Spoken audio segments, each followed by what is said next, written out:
देखता हूं कथाओं में, राम नाम की महिमा बताने के लिए समर्थ स्वामी रामदास, शिवाजी के गुरु, उन्होंने दासबोध करके ग्रंथ लिखा, बताया उसमें कि यूं तो किसी भी मंत्र के लिए हो सकता है, ये कोई भी मंत्र, जो भी इष्ट के प्रति आपकी श्रद्धा हो, जिस मंत्र में आपकी श्रद्धा हो, लेकिन चूंकि राम नाम की बात चल रही है इसलिए उसी पर विचार करें। जन्म कुंडली के 12 स्थान हैं। जीवन में समस्याएं तो आती हैं, सभी के जीवन में, मेरे जीवन में, आपके जीवन में समस्या आती है, परीक्षा होती है, लेकिन राम नाम एक ऐसा महामंत्र है जिसका जप करोगे तो जन्म कुंडली के 12 स्थानों में से किसी भी स्थान की पीड़ा हो वो दूर हो सकती। स्वामी रामदास अपने ग्रंथ दासबोध में लिखते हैं, अब जिनको ज्योतिष का थोड़ा सा भी परिचय होगा उनको अधिक आनंद आएगा। जो 1 करोड़ बार राम नाम का जप करता है वो जन्म कुंडली के पहले स्थान की समस्या से मुक्त हो जाता है। जन्म कुंडली में पहले स्थान में देह भुवन कहते हैं, पहले स्थान को शरीर का सुख देखा जाता है।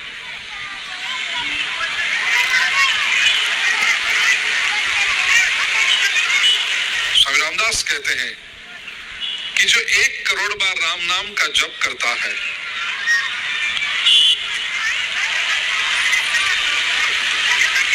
उसे शरीर की पीड़ा नहीं होती, शरीर के रोगों से वो मुक्त हो जाता है, आरोग्य प्राप्त होता है उससे। 1 करोड़ बार राम नाम का जप करने वाले व्यक्ति को अंत समय में भी कोई महारोग नहीं होता।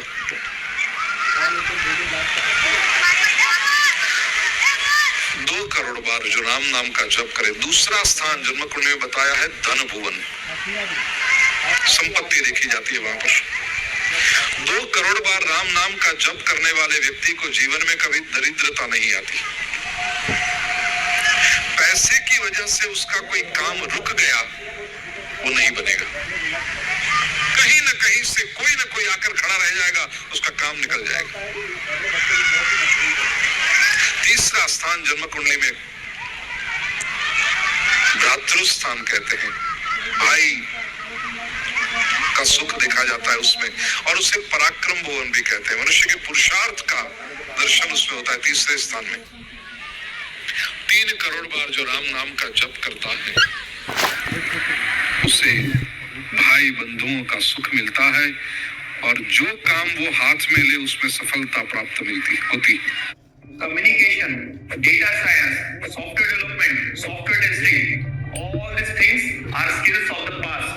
If you want to upskill yourself in 2024, the best thing you can learn is skill of using AI tools and ChatGPT. Because if you learn AI tools and ChatGPT, you'll be saving up to 95% of your time while you are working. Not only that, you'll be getting 3x salary hike. पराक्रम स्थान। चौथा स्थान जन्म कुंडली में कहा जाता है सुख स्थान, और उसमें 2 बातें देखी जाती है, विशेषतः मातृ सुख, माता का सुख देखा जाता है, और मकान का सुख, घर का सुख देखा जाता है। 4 करोड़ बार राम नाम का जप करने वाले व्यक्ति को ये 2 प्रकार, माता का सुख, कई बार ऐसा होता है लोगों को माँ से प्रेम हो, सब कुछ हो, लेकिन माँ के साथ रहने की बनती ही नहीं, हमेशा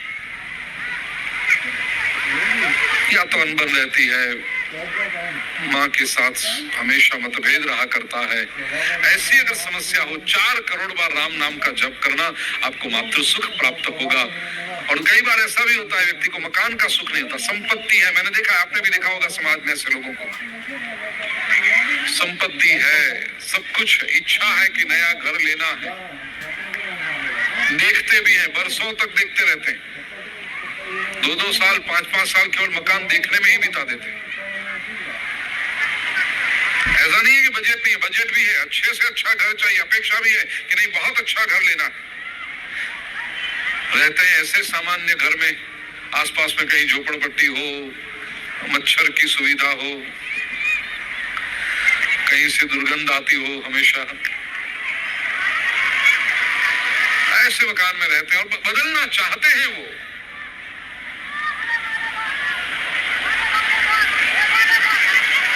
जो अवेलेबल होता है वो उनको पसंद नहीं होता और जो उनको पसंद आता है वो उन्हें मिलता नहीं। हफ्ते भर के बाद कोई और ज्यादा दाम दे के ले जाता है और ये रह जाते हैं ऐसे मकान का। और कुछ लोग ऐसे होंगे, आप देखना, उनके घर बहुत अच्छा, उनके घर देख के आपको लगेगा अरे इसके पास तो क्या ना क्या होगा, इतना अच्छा घर है, ऐसे रहता है हमेशा अच्छी सुख सुविधाओं वाले घर में। ये चतुर्थ स्थान का प्रभाव है भाई। 4 करोड़ बार जो राम नाम का जप करता है उसको मकान का सुख प्राप्त होता है। 5वें स्थान में 2 बातें देखी जाती हैं। संतान का स्थान, जब छोटे हैं तब पढ़ाई देखी जाती है अभ्यास के लिए, ज्ञान के लिए, और बड़े होते हैं तो संतान का सुख देखा जाता है। 5 करोड़ बार जो अगर कोई बालक, कोई छोटी उम्र वाले लोग अगर करें तो उनका अभ्यास बड़ा अच्छा होता है, पढ़ाई में प्रगति होती है, और बड़े हो जाए, गृहस्थी हो जाए तो उनके संतान संस्कारी होते हैं। 6ठा स्थान शत्रु भुवन कहा गया है। 6 करोड़ बार राम नाम का जप करने से शत्रुओं से मुक्ति मिलती है, शत्रुओं से परेशानी नहीं होती। शत्रु 2 प्रकार के होते हैं, शास्त्रकारों ने कहा, बाहरी शत्रु और भीतर शत्रु, बहिशत्रु और अंतःशत्रु। अंतःशत्रु 6 हैं, अंदर के जो शत्रु हैं हमारे, खुद हमने पार पोस के उनको अपने भीतर बनाए रखा है कि रहो अंदर, है शत्रु रखा है अंदर। काम, क्रोध, लोभ, मोह, मद, मत्सर, वेदांत जिसे कहता है षड विकार। प्यारे भाई और बहनों, याद रखना, जितने हमारे आंतरिक शत्रु मजबूत उतने हमारे बाहर के शत्रुओं की संख्या अधिक। अंदर के शत्रु जितने जमे हुए, जितने शक्तिमान, उतने बाहर के शत्रु ज्यादा। व्यक्ति क्रोधी है, अब अंदर से उसने क्रोध को ऐसा पकड़ के रखा है, स्वाभाविक है बाहर के उसके शत्रुओं की संख्या बढ़ती जाएगी। व्यक्ति लोभी है, लोभ करता है छोटी छोटी बातों में, इधर इतना बचाऊं, इधर इतना बचाऊं, इंग्लिश में कहते हैं जिसको कटिंग द कॉर्नर्स।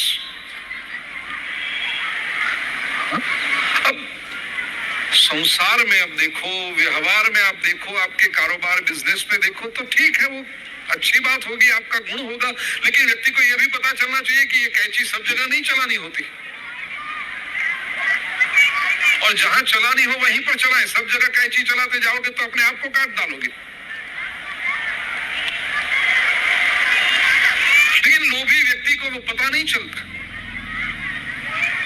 इसलिए आयोजन करना एक अलग बात है और लोभ करना एक अलग बात है। लोभी व्यक्ति ये पता ही नहीं चलता उसको, और लोभ के साथ में अगर उसका अहंकार मिल जाए, मद मतलब अहंकार मिल जाए, मुझे सब पता है, हम सब जानते हैं, खत्म हो गई बात। अब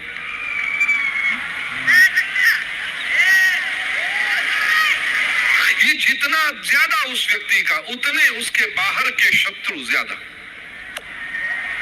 संभव है उसके सामने कोई न बोले कुछ, लेकिन लोग समझ जाए शत्रु मजबूत उतने बाहर के शत्रु अधिक। 6 करोड़ बार राम नाम का जप करने से पहले तो अंदर के शत्रु नष्ट हो जाते हैं, और अंदर के शत्रु नष्ट हुए फिर बाहर के शत्रुओं की संख्या भी धीरे धीरे धीरे धीरे कम होने लगती है। 7वां स्थान जन्म कुंडली में 2 बातें देखी जाती है। पारिवारिक दृष्टि से देखोगे तो पति पत्नी का सुख, दाम्पत्य सुख देखा जाता है, और बिजनेस की दृष्टि से देखोगे तो भागीदार का सुख देखा जाता है। 7 करोड़ बार राम नाम का जप करने से व्यक्ति को यह 10 सुख प्राप्त होता है। 8वां स्थान मृत्यु भुवन है। एक बात को जीवन की वास्तविकता के रूप में स्वीकार कर ले, मृत्यु तो आनी ही है। भगवान श्री कृष्ण ने भगवत गीता में कहा, जातस्य ही ध्रुवो मृत्यु ध्रुवम जन्म मृतस्य च। जिसका जन्म हुआ उसकी मृत्यु निश्चित है। तो चॉइस आपको ये नहीं है कि मृत्यु स्वीकार करनी है या नहीं करनी, वो तो करनी ही पड़ेगी, उसमें तो कोई संदेह ही नहीं, ऑप्शन ही नहीं। स्वयं भगवान रामचंद्र जी अवतार लेकर आए तो उनको भी शरीर छोड़कर जाना पड़ा। भगवान स्वयं कृष्ण अवतार लेकर आए फिर भी उनको स्वयं, तो फिर मैं और आप कौन होते हैं कि नहीं अभी नहीं, ये तो संभव ही नहीं। मृत्यु तो होगी। चुनाव आपके पास ये है, जो चॉइस आपके पास है वो ये है कि मृत्यु कैसे पानी, किस दशा में, कैसे छोड़ना है आपको अपना शरीर, ये संसार को कैसे छोड़कर जाना है। 8 करोड़ बार जो राम नाम का जप करता है उसकी मृत्यु सुधरती है। कोई पीड़ा नहीं, अंत समय में कोई तकलीफ नहीं, न कोई अपाहिज बने, न कोई मायूसी आई, न दूसरों की सेवा लेनी पड़ी, कुछ नहीं। ना रुकता है ना मुड़ता है, बस चलता रहता। रात को सोए के लोगों का आप सुनते होंगे समाज में कि परिवार में बहुत बड़ा प्रसंग था, शादी ब्याह का, सारे रिश्तेदार आए, सबसे मिले जुले, मौज की, आनंद किया,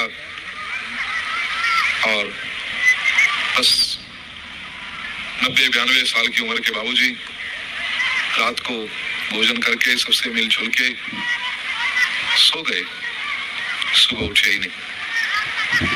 तो कहेंगे कितनी अच्छी विदाई ली। ऐसी मृत्यु सभी के नसीब में नहीं होती। कई लोगों की मृत्यु आप देखोगे तीर्थ स्थान में होती। अंतिम समय उनके शरीर के दर्शन करो तो भी लगता है जैसे बस सो रहे हैं, अभी जाग जाएंगे, अभी उठ जाएंगे और अभी सभी से कहेंगे राम राम भाई कैसे हो आप सब। ऐसा इतनी शांतता चेहरे पर दिखाई पड़ती, लगता है हमारी मृत्यु भी ऐसी हो।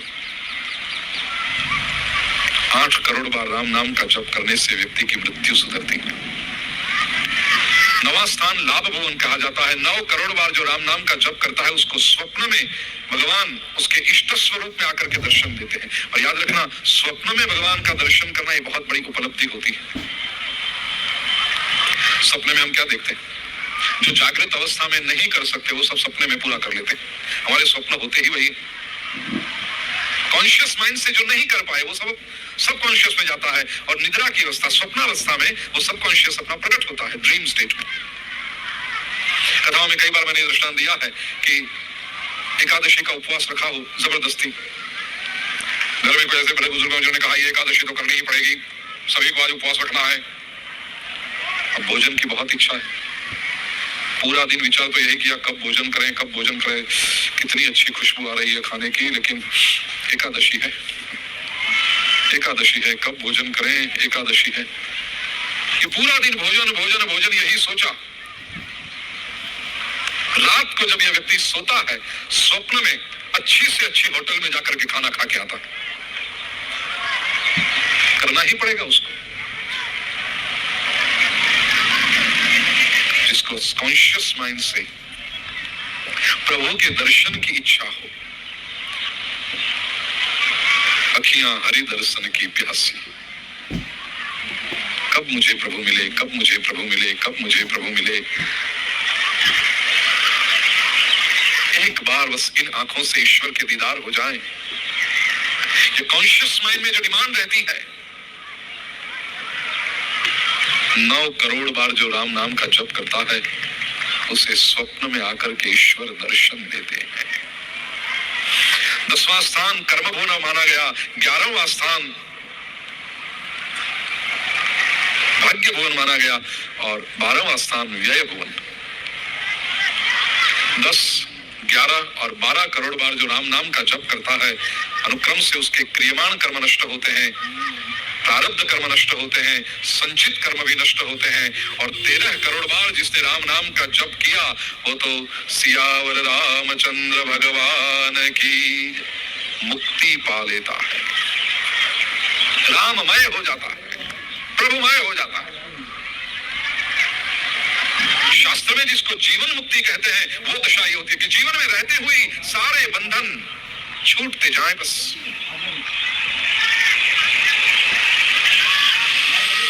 याद रखना, भगवान नाम स्मरण जब आप करते हो वो कभी व्यर्थ नहीं जाता, कभी व्यर्थ नहीं जाता। तत्काल परिणाम मिलता हुआ न दिखाई दे, संभव है, लगे कि नहीं मिल रहा कुछ परिणाम, याद रखना वो व्यर्थ नहीं जाता। अद्भुत बात है, विद्यारण्य स्वामी करके बड़े महात्मा हुए दक्षिण भारत में, बड़े विद्वान, दरिद्र थे, ब्राह्मण परिवार, दरिद्र थे, संपत्ति नहीं थी पास में, सामाजिक जिम्मेदारी थी। अपनी दरिद्रता को दूर करने के लिए विद्यारण्य स्वामी ने गायत्री मंत्र का पुरस्चरण किया, एक बार नहीं 24 बार।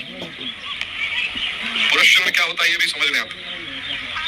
24 लाख बार गायत्री मंत्र का जप करो, उसका दशांश होम करो, मतलब 2,40,000 बार, 40,000 बार जप करके उसकी आहुति दो।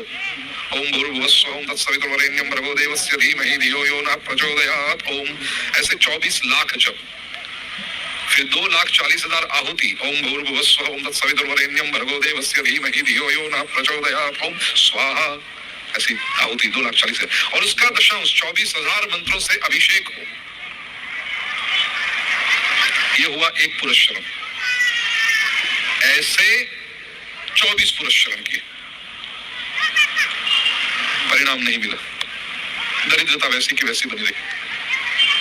अंत में निराश हो गए, संसार को छोड़ दिया, वैराग्य धारण किया, जंगल में चले। जा रहे हैं जंगल में, उस समय गायत्री माता सामने आई, देवी गायत्री कहती मैं प्रसन्न हो गई, वरदान मांगो, क्या चाहिए तुम्हें। विद्यारण्य स्वामी ने कहा मां अब आप प्रसन्न हुई, जब जरूरत थी तब तो हुई नहीं। अब मैं ही पूरे संसार को छोड़कर भगवे वस्त्र धारण करके चला हूं, अब मुझे ही कुछ नहीं चाहिए। तब आप पूछ, जब मांग रहा था तब दिया नहीं, अब जब कुछ चाहिए नहीं तब पूछने आई हो क्या चाहिए। मां ने कहा नहीं, मांगो, वरदान मांगो, जो चाहिए दे दूंगी। विद्यारण्य स्वामी ने कहा कि मां अब तो चाहिए कुछ नहीं, लेकिन जब आप आई हो तो एक प्रश्न का उत्तर दे दीजिए। जब मुझे आवश्यकता थी, इतने पुरस्चरण मैंने किए, तब मुझे कुछ मिला नहीं, तो मेरे इतने जप गए कहां? इतने पुरस्चरण, मेरी इतनी साधना मंत्र का जप गया कहां? हुआ क्या उसका?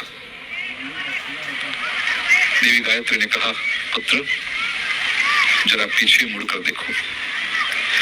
विद्यारण्य स्वामी ने पीछे मुड़कर देखा तो बड़े बड़े 24 पहाड़ जलते हुए पाए, जल रहे हैं बड़े बड़े 24 पहाड़। आश्चर्य हुआ उनको, मां इसी मार्ग से मैं आया, उस समय तो मैंने नहीं देखा इन तो जलते हुए, क्या है? देवी गायत्री ने कहा पुत्र ये तुम्हारे जन्म जन्मांतर के पापों का ढेर है। 24 पहाड़ जितने बड़ा ढेर पापों का, तुम्हारे कर्मों का बंधन, ये तुम्हारे 24 पुरस्चरण से जलकर राख हो गया। अब तुम मुक्त हुए हो, शुद्ध हुए हो, मांगो क्या चाहिए। विद्यारण्य स्वामी ने हाथ जोड़ के कहा मां जब तुमने स्वयं कह दिया कि अब मैं मुक्त हो गया, शुद्ध हो गया, अब मुझे कुछ भी नहीं चाहिए। अब क्यों फिर से बंधन निर्माण करूं मैं? नमन